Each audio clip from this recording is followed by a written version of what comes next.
Yokoso!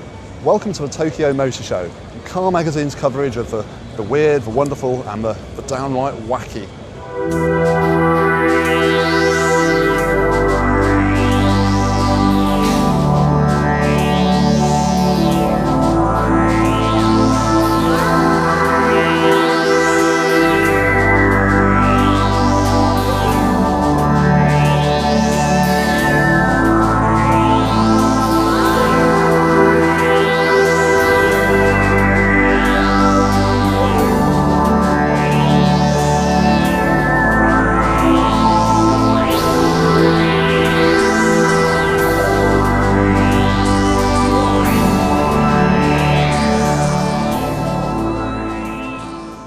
The Tokyo Motor Show is well known for having the most interesting concept cars in the world. It's famous for its lateral thinking. Well, here's a car that actually goes laterally, the Nissan Pivo 2.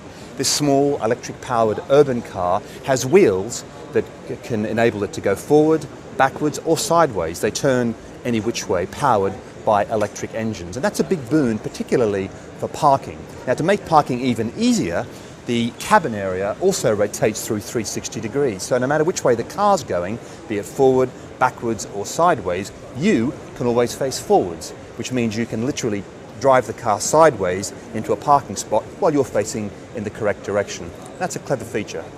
One of the more interesting features of this vehicle is that little character you might see on the dashboard. It's a small robot, and it includes a facial recognition system, so they can tell whether you, the driver, are in a good mood or a bad mood. If you're in a bad mood, it will try to cheer you up, because Nissan believe that a happy driver is a safer driver, and it'll try to cheer you up by playing your favourite music or even telling you a joke. Now, this car is not scheduled to go on sale, although elements of it will be seen in the future, and Nissan talk about there being a full electric city car on sale by 2010. Let's hope the robot is an optional delete item. If, like me, you thought the new Impreza non-WRX was inexplicably bad, then this should restore your hopes. This is the new official World Rally car for 2008, and my lord, is it nice.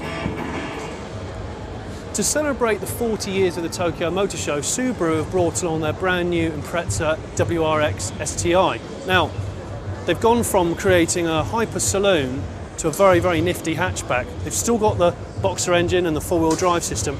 It's quite a controversial car in standard form, but the new STI WRX looks very, very good. They've brought the arches out. This car is actually supposed to be wider track and longer wheelbase than the old outgoing model, even though it actually looks smaller. The front looks really good.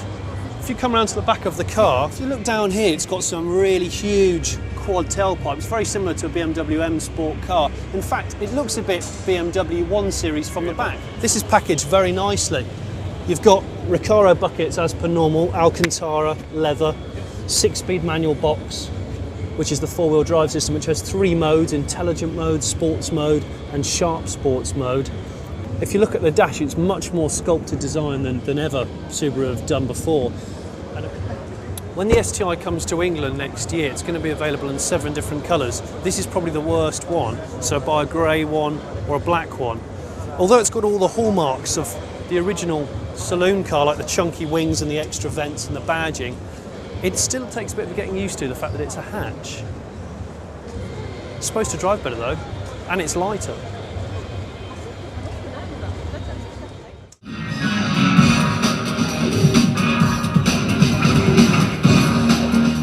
Busiest cars at Tokyo this year is this, the Audi Metro Project Quattro.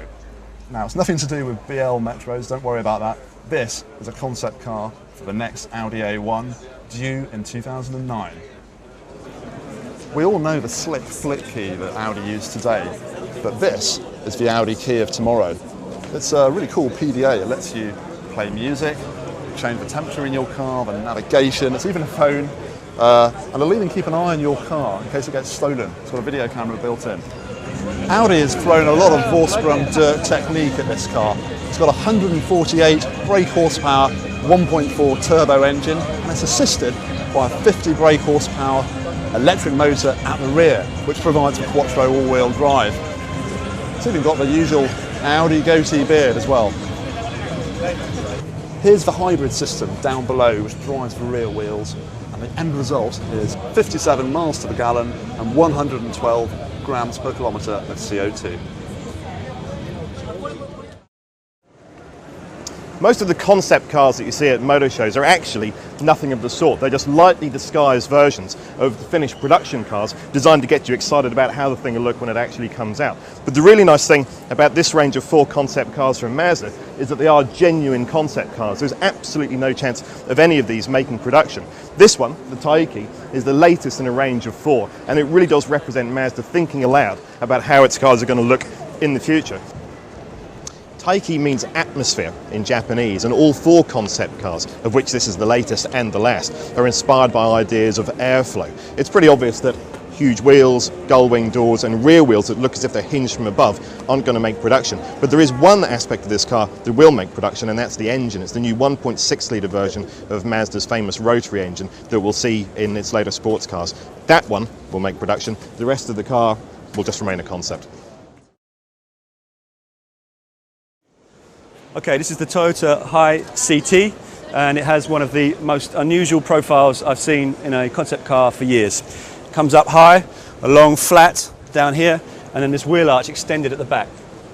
Unique maybe, very unusual certainly. Other thing about this is focus for youth.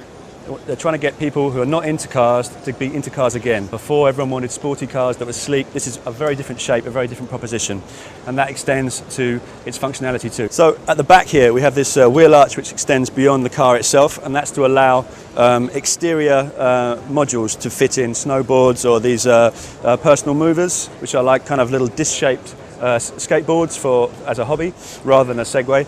And basically, it's to express your personality on the outside. It's like a vertical roof rack. And so you can have things here which not only help you get your hobby interests from A to B, but they also tell the outside world how interesting you are and what you do. The inside is a fantastic concept. Oops. Okay. You can see here as that happened, this side bolster went down to allow easy access, and then it will come up again as you sit in.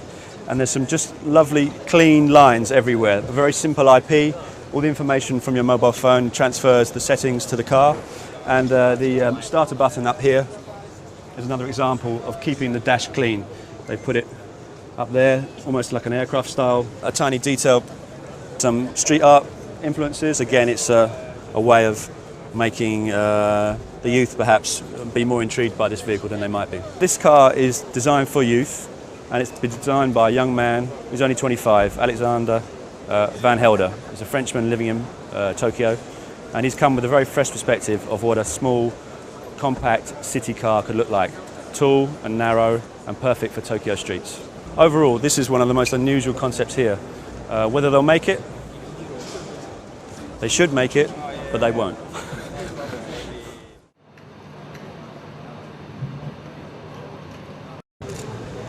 You can tell how much times have changed. 5 years ago, hybrid cars were the sort of thing reserved only for environmental anoraks. Now though, Honda believes that its new CRZ concept is the sort of car that will be attractive to sporty young thrusters. It'll come out in 2009.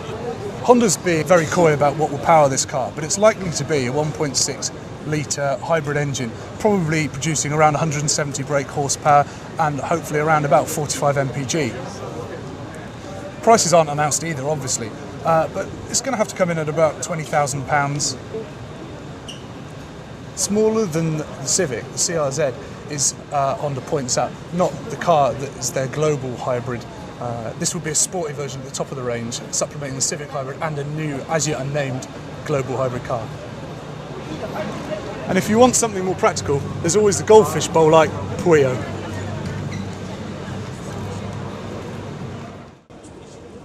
That's it from Car Magazine in Tokyo this year. But to learn more about the 1 Series TII concept and all the other new metal here in Tokyo, log on to carmagazine.co.uk.